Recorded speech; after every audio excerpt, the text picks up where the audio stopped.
La infantería avanza con firmeza. Sus elefantes ya han cruzado la línea defensiva. El rey intenta retroceder, pero la caballería del enemigo lo acorrala. Es imposible escapar. Pero no se trata de una guerra real. Tampoco es solamente un juego. Durante aproximadamente el milenio y medio de su existencia, el ajedrez ha sido reconocido como una herramienta de estrategia militar, una metáfora de las relaciones humanas y un estándar de genialidad.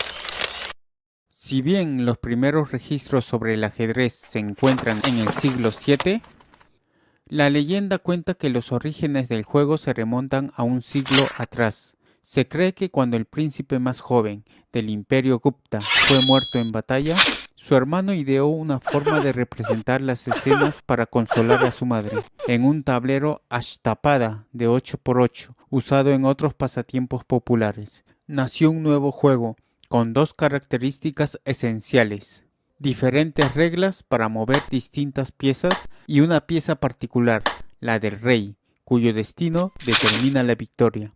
El juego fue originalmente conocido como Chaturanga, palabra en sánscrito que significa de 4 miembros, pero al llegar a la Persia sasánida adquirió su actual nombre y terminología.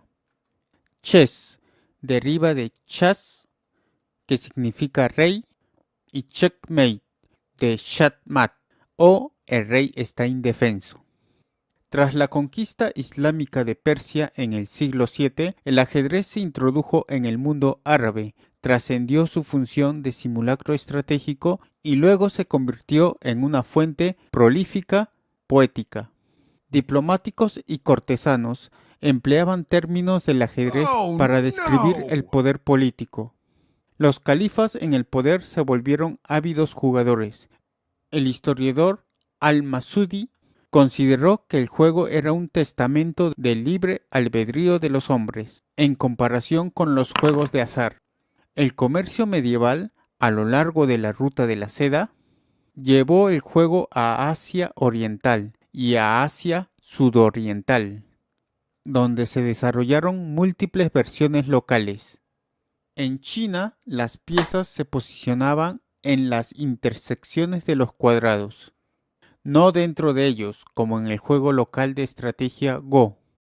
Durante el reinado del líder mongol Tamerlán, el tablero era de 11×10 y tenía cuadrados seguros, llamados ciudadelas. Y en el shogi japonés, las piezas capturadas podían ser usadas por el contrincante.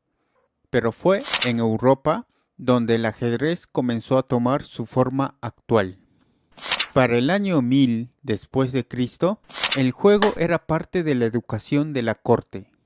Se empleaba el ajedrez como alegoría de las funciones típicas de las diferentes clases sociales, y las piezas eran reinterpretadas en su nuevo contexto. Durante este periodo, la Iglesia desconfiaba de los juegos. Los moralistas aconsejaban no pasar demasiado tiempo jugando. En Francia, el ajedrez llegó a ser prohibido durante un breve periodo. Aún así, el juego proliferó y durante el siglo XV adquirió la forma coherente que conocemos hoy. La pieza relativamente débil del consejero fue remodelada en la poderosa figura de la reina, hecho inspirado quizás en el reciente incremento de líderes mujeres. Este cambio aceleró el ritmo del juego y a medida que otras reglas se popularizaban, comenzaron a aparecer tratados donde se analizaba el inicio y el final del juego. Así nació la teoría del ajedrez. Con la Ilustración, el juego se trasladó desde las cortes a las cafeterías. Ahora se consideraba el ajedrez como una expresión de creatividad que incentivaba los movimientos arriesgados y el juego dramático. Este estilo romántico alcanzó su ápice en la partida inmortal de 1851, en la que Adolf Andersen consiguió dar jaque mate tras sacrificar a su dama y a ambas torres. Pero la aparición del estilo competitivo hacia el final del siglo XIX significó que el cálculo estratégico finalmente triunfó sobre el dramatismo. Y con el auge de la competencia internacional, el ajedrez adquirió una nueva importancia geopolítica. Durante la Guerra Fría, la Unión Soviética destinó bastantes recursos a desarrollar el talento en el ajedrez y dominó los campeonatos durante el resto del siglo. Pero el jugador que superaría a los rusos no era un ciudadano de otro país, sino una computadora IBM llamada Deep Blue.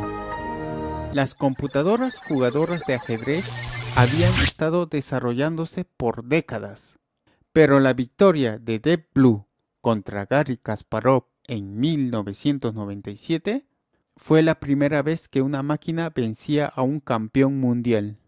Hoy día, el software de ajedrez es capaz de vencer de forma consistente a los mejores jugadores humanos, pero al igual que el juego que perfeccionaron, estas máquinas son el resultado del ingenio humano, y quizás ese mismo ingenio nos indique cómo superar este aparente jaque mate. Así que solo queda practicar, practicar y seguir practicando para llegar a ser el mejor.